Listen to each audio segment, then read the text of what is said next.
마태복음 24장 1절로 14절까지의 말씀 한 절씩 교독하시고 마지막 절 함께 읽겠습니다. 예수께서 성전에서 나와서 가실 때에 제자들이 성전 건물들을 가리켜 보이려고 나아오니 대답하여 이르시되 너희가 이 모든 것을 보지 못하느냐?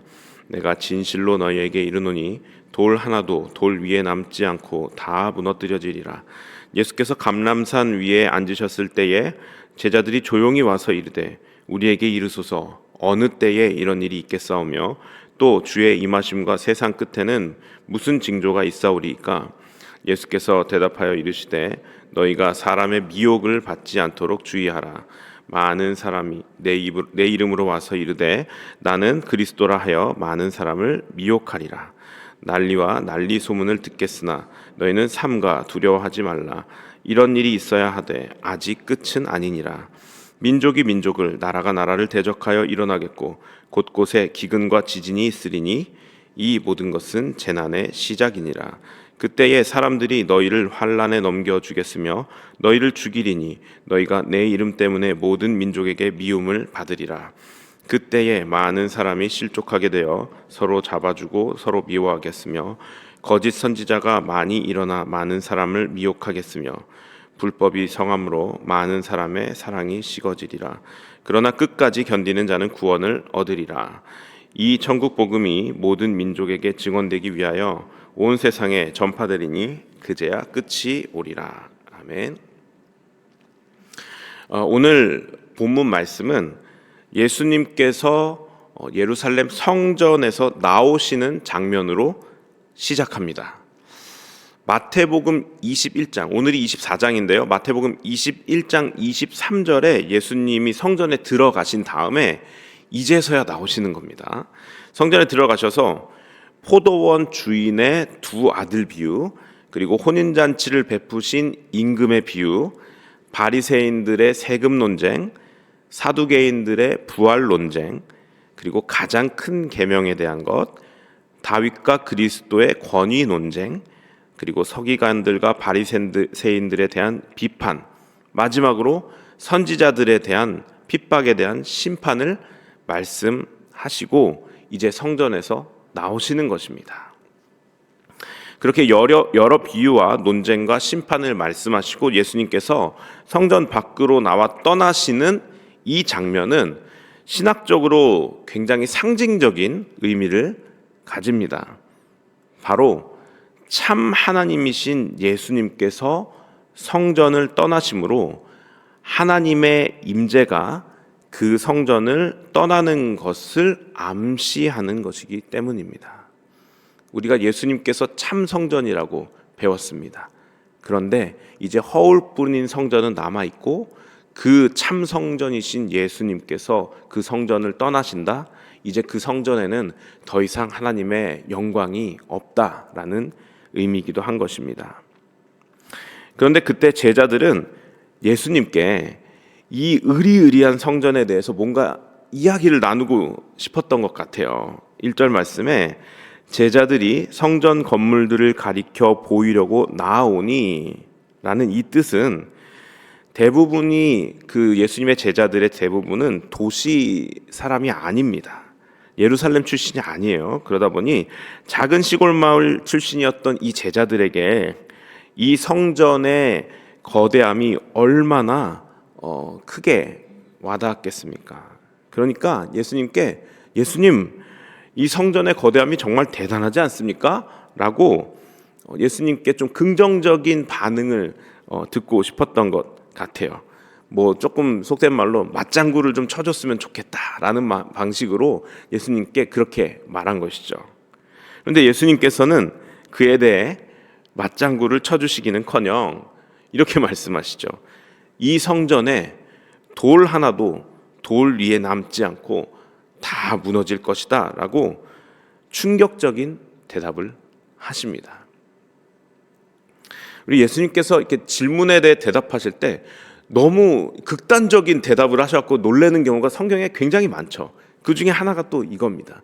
제자들이 되게 분위기 좋게 화기애애하게 이 성전 어떠세요? 정말 멋지지 않나요? 그랬더니 예수님께서 돌 하나도 남지 않을 것이야 라고 너무나도 엄중하게 말씀하시는 것입니다. 제자들은 예수님께서 성전에서 지금 나오시는 의미가 무엇인지, 그리고 예수님께서 하나님의 성전 자체이심을 아직 깨달을 수가 없는 상태였기 때문에 예수님의 이 말씀을 도무지 이해할 수가 없었습니다. 그러나 그 당시 유대인들이 가지고 있었던 이 성전이라는 존재의 당시 종교적 통념을 이해하면 예수님께서 하신 말씀이 이 제자들에게 얼마나 충격적으로 다가왔을지 예상해 볼 수가 있어요. 그 당시 유대인들에게 성전은 자신들의 세계관의 중심이자 전부였습니다. 그렇기에 성전이 파괴되고 무너진다는 것은 크게 두 가지의 의미를 가지고 있었는데, 첫 번째는 민족의 멸망을 암시하는 것입니다. 이미 구약시대 때 성전이 파괴되면서 바벨론 포로 생활을 경험한 바 있죠. 이스라엘은 그 과거의 역사를 이미 알고 있는 이들에게 성전이 무너질 것이다라는 이 말씀은 이스라엘이 또다시 그러한 방식으로 멸망할 것이다라는 해석으로 충분히 받아들여질 수 있었습니다. 두 번째는 더 나아가 이 성전은 그들의 세계관의 중심이었기 때문에 이 성전이 무너진다는 것은 이제는 세상의 끝이 도래했다라고 받아들여질 수 있는 부분이었습니다.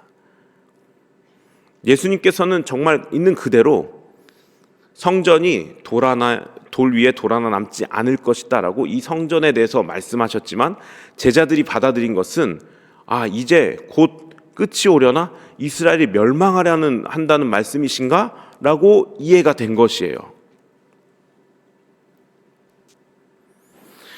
그래서 3절에 제자들이 이렇게 물어봅니다. 예수께서 감람산 위에 앉으셨을 때 제자들이 조용히 와서 이르되 우리에게 이르소서, 어느 때에 이런 일이 있겠사오며 또 주의 임하심과 세상 끝에는 무슨 징조가 있사오리까? 라고 물어본 거예요.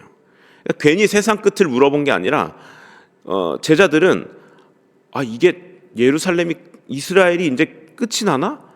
멸망이 온다는 말씀이신가? 그럼 그때가 언제지? 세상의 끝이 언제고 그것에 대한 징조를 우리가 알아야 대비할 수 있지 않을까라는 그런 마음으로 지금 예수님께 이런 질문을 던지게 된 것입니다. 사실 예수님은 하나님의 임재가 없는 성전은 전혀 성전으로서 의미가 없음을 말씀하시면서 예언의 메시지를 말씀하신 것이지만, 제자들은 그 심오한 진리를 깨달을 수가 없었기 때문에 그들의 통념대로 해석한 거예요. 그들이 받아들일 수 있는 그런 배경 지식으로 받아들인 것입니다. 그래서 이스라엘의 멸망 혹은 세상의 종말을 생각할 수밖에 없었고, 그래서 예수님께 그 때가 언제입니까? 징조는 무엇입니까? 라고 물어보게 된 것이죠. 그 3절 말씀에 대해서 예수님께서는 4절부터 이제 14절까지 말씀해 주시죠. 근데 그 대답의 시작인 4절에는 이렇게 기록되어 있습니다. 사람의 미혹을 받지 않도록 주의하라. 3절에서 제자들이 가장 먼저 예수님께 물은 것은 때와 징조였습니다. 어느 때입니까? 그때가 오면 징조가 어떻게 될까요? 이게 의미가 무슨 의미일까요? 제자들은 그때를 준비하고 싶었던 것이에요. 그래서 자신들은 그 멸망의 때를 피하고 싶었던 것입니다. 그러나 예수님의 대답은 무엇이죠? 때와 징조에 대한 대답이 아니라 사람의 미혹을 받지 않도록 주의하라입니다. 다소 질문과 답이 어긋난 느낌이죠. 그런데 우리 예수님께서 실언을 하실 분이십니까? 아니죠. 4절부터 14절을 보면 거짓 그리스도, 전쟁, 기근, 지진, 핍박, 배교, 복음 전파의 내용이 담겨 있습니다. 자, 이런 것들은요, 여러분, 특정 시점의 사건인가요? 아니면 지금 초대교회로부터 계속돼서 반복되어 오는 현상인가요? 이것을 우리가 한 번은 꼭 생각해 봐야 됩니다. 전쟁과 기근과 핍박과 배교, 그리고 복음 전파, 그리고 거짓 그리스도, 초대교회로부터 지금까지 계속해서 있는 현상입니다. 그렇죠? 이 의미는 그렇다면 어느 때에 나타나게 될 건데 그때가 되면 종말이다가 아니고요. 이러한 일들이 있는 때가 종말이 아니라 이러한 일들이 계속 반복되어지는 것을 통해서 종말을 향해 가고 있다라는 것을 우리가 알고 있는 것입니다. 이것을 신학적으로는 이미와 아직 사이라고 표현합니다. 자, 여러분 어떻게 생각하십니까? 지금 우리는 어떤 시대를 살고 있는 것이죠? 그럼 이미와 아직 사이의 시대를 살고 있는 것입니다. 우리는 이미 시작된 종말의 때를 살고 있습니다. 그것을 어떻게 알 수 있나요? 예수님께서 말씀하신 이러한 일들이 있는 때가 종말이다라고 하셨는데 이러한 일들은 초대교회로부터 지금까지 계속 반복돼서 일어나고 있죠. 그렇다면 이미 종말은 시작된 것입니다. 종말의 때를 우리는 살고 있지만 아직 오지 않은 것이 있는데 그것이 무엇입니까? 예수님께서 오셔서 심판하시는 완전한 종말은 아직 맞이하지 않은 상태. 그래서 우리는 이것을 신학적으로 이미와 아직 사이라고 말하고 우리가 지금 그 시대를 살고 있다라고 말하는 것입니다.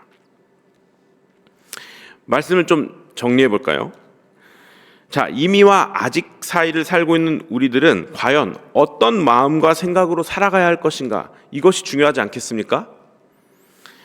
우리는 제자들이 예수님께 종말의 때와 징조에 대해 물었을 때 예수님께서 대답하신 것은 때와 징조에 대한 대답이 아니라 사람의 미혹을 받지 않도록 주의하라 라고 말씀하신 것을 잊어서는 안 됩니다.